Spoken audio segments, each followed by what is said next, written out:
স্বপ্নে উড়তে দেখা অথবা সাপে কামড় দিচ্ছে, কুকুর কামড় দিচ্ছে অথবা বিড়াল কামড় দিচ্ছে এবং ঘুম থেকে ওঠার পরে ওই জায়গায় ব্যথা অনুভূত করা, কুকুর, বিড়াল, সাপ অথবা হিংস্র কোনো প্রাণী আপনাকে ধাওয়া করতেছে, তাড়া করতেছে, এই ধরনের স্বপ্নগুলো দেখা, প্রায় সময় এগুলো দেখা, অথবা স্বপ্নে খাওয়া দাওয়া করতে দেখা, কোনো ফল, কোনো মিষ্টি জাতীয় খাবার খেতে দেখা, এগুলো হচ্ছে জিন অথবা জাদুতে আক্রান্ত হওয়ার লক্ষণ।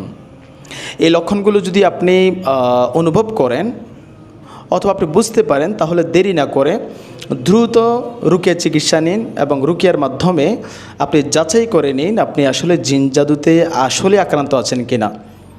কারণ আপনি যদি জিন জাদুতে আক্রান্ত থাকেন তাহলে আপনি শারীরিকভাবে, মানসিকভাবে অসুস্থ থাকবেন, অস্থির থাকবেন এবং অলস হয়ে যাবেন। আপনার রিজিকে প্রচুর পরিমাণে প্রতিবন্ধকতা দেখা দিবে। আপনার চাকরি হবে না, আপনার বিদেশ যাওয়া হবে না, আপনার ব্যবসায় লস হবে অথবা অন্যান্য আরও অনেক কিছু হতে পারে। আর আপনি মেয়ে হয়ে থাকলে আপনার বিয়েতে বাধা হবে, আপনার বেবি হওয়াতে বাধা হবে, আপনার স্বামীর সংসার করতে বাধা সৃষ্টি হবে।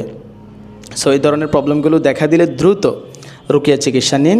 আল্লাহ সুবহানাহু ওয়া তাআলা আমাদের সবাইকে সকল ধরনের অসুস্থতা থেকে হেফাজত করুন। আমিন। ওয়াসসালামু আলাইকুম ওয়া রাহমাতুল্লাহি ওয়া বারাকাতুহু।